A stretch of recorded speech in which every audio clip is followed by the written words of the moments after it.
Saudaraku,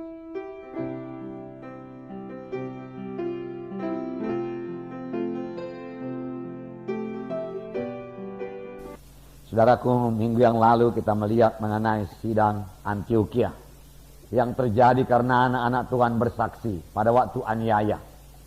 Saudaraku, memang firman Tuhan berkata kita adalah saksi-saksi Tuhan. Kamu adalah saksi-saksiku. Sidang pertama, walau dianiaya dia terus bersaksi, dia terus memberitakan Injil di mana saja dia berada. Dia tidak malu mengaku Yesus. Dan firman Tuhan berkata, dan tangan Tuhan menyertai mereka itu. Sampai sekarang tangan Tuhan menyertai setiap pemberita Injil. Sampai sekarang tangan Tuhan menyertai firman-Nya dan meneguhkan firman itu dengan kuasa dan tanda ajaib. Firman Tuhan belum kehilangan kuasanya, saudaraku. Lalu sejumlah besar orang selamat di Antiokhia. Kabar itu sampai ke Yerusalem. Lalu Yerusalem mengutus Barnabas ke Antiokhia untuk mengajari sidang saudaraku di Antiokhia, saudaraku. Barnabas merasa dirinya, saudaraku, kurang cukup. Lalu dia panggil Saulus. Dia bisa bekerja sama anak-anak Tuhan, sesama hamba-hamba Tuhan. Dia kerja sama, saudaraku. Lalu firman Tuhan berkata, sidang Antiokhia berubah dalam tempo setahun. Dia jari terus, saudaraku. Dia jari. Lalu untuk pertama kalinya di Antiokhia disebut orang Kristen, pengikut Kristus. Dari sini kita belajar, saudaraku, tidak cukup hanya menginjil saja. Sesudah diinjili mereka perlu dimuridkan. Tidak cukup jiwa itu, saudaraku, selamat pada hari Minggu. Kita bersyukur lebih daripada 200 jiwa-jiwa diselamatkan tiap-tiap minggu, saudaraku. Itulah pekerjaan Roh Kudus. Tapi tidak sampai di situ saja, saudaraku. Masih banyak harus kita kerjakan lagi. Saudaraku, kita harus mengunjungi mereka, amin, saudaraku. Melayani mereka, mengajari mereka. Jika mereka kebaktian lagi, saudaraku, pada hari Rabu di kelompok sel, hari Minggu, saudaraku, di kebaktian Minggu. Setelah mereka belajar firman Tuhan. Di samping itu, saudaraku, kita siap sedia membimbing dia daripada firman Tuhan. Amin, saudara. Mengajari dia daripada firman Tuhan. Oleh sebab itu, seorang anak Tuhan, apalagi seorang pemimpin KKS, saudaraku, kebaktian kelompok sel, saudara, harus penuh dengan firman Tuhan. Dalam pimpinan Roh Kudus. Sehingga jiwa-jiwa itu, saudaraku, bukan hanya sekedar selamat saja, tapi menjadi murid. Berubah hidupnya. Nah, mereka disebut Kristen. Haleluya. Dan dikatakan Barnabas itu seorang yang baik. Baik. Saudaraku. Menjadi orang Kristen dan menjadi orang yang baik. Amin, saudara. Berubah dalam tingkah laku, berubah dalam karakter. Menjadi orang Kristen, menjadi orang yang baik.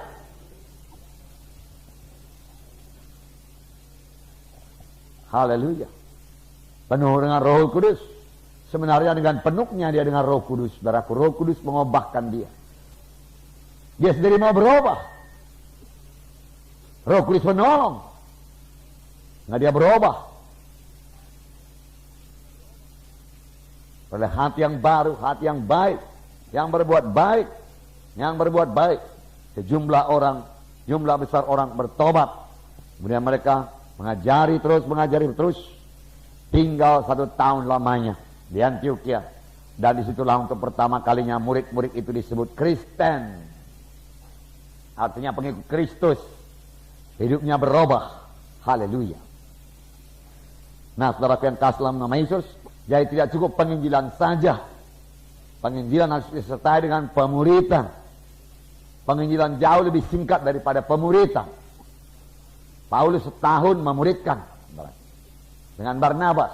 Lalu mereka disebut, saudaraku, orang Kristen. Amin, saudara. 1 tahun dia jari. Dia jari. Tiap-tiap hari. Dia jari. Tiap-tiap hari. Saudaraku. Jangan bosan-bosan. Amin, saudaraku. Dia jari terus. Dia jari terus. Nah, kita membaca satu contoh lagi. Di mana pola ini, saudaraku, diulangi lagi. Kisah 19 ayat 1-11. Kita baca bersama-sama. Ayat 1-11. Mari kita baca bersama-sama. Ketika Apolos masih di Korintus, Paulus sudah menjelajah daerah-daerah pedalaman dan tiba di Efesus. Di situ didapatinya beberapa orang murid. Katanya kepada mereka, sudahkah kamu menerima Roh Kudus ketika kamu menjadi percaya? Akan tetapi mereka menjawab dia, belum. Bahkan kami belum pernah mendengar bahwa ada Roh Kudus. Lalu kata Paulus kepada mereka, kalau begitu dengan baptisan manakah kamu telah dibaptis? Jawab mereka, dengan baptisan Yohanes. Kata Paulus, baptisan Yohanes adalah pembaptisan orang yang telah bertobat. Dan ia berkata kepada orang banyak, bahwa mereka harus percaya kepada dia yang datang kemudian daripadanya, yaitu Yesus. Mereka memberi diri mereka dibaptis dalam nama Tuhan Yesus. Dan ketika Paulus menompangkan tangan di atas mereka, turunlah Roh Kudus ke atas mereka.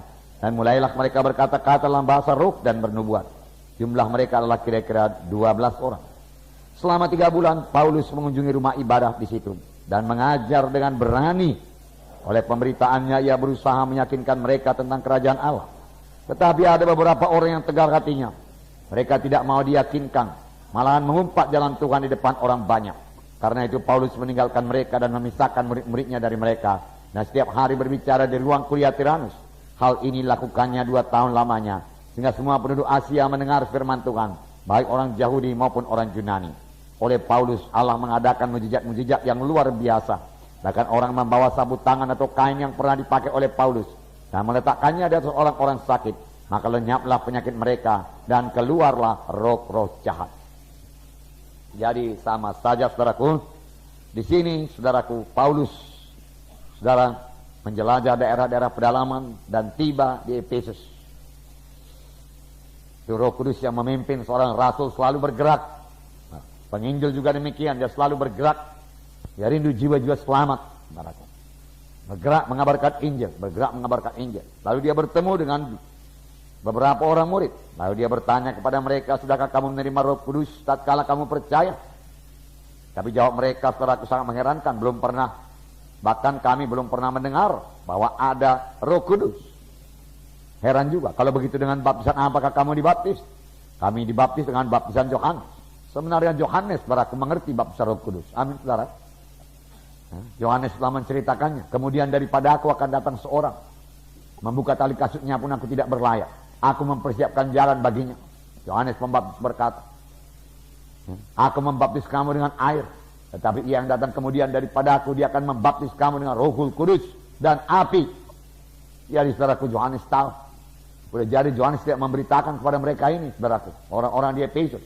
Karena mereka dibaptis, saudaraku, di dalam dengan baptisan Yohanes. Boleh jadi juga bukan Yohanes Pembaptis yang bersaksi kepada mereka. Melainkan orang yang sudah mendengar Yohanes Pembaptis. Dan Paulus, saudaraku, tidak meragukan keselamatan mereka. Berarti mereka sudah selamat, saudaraku.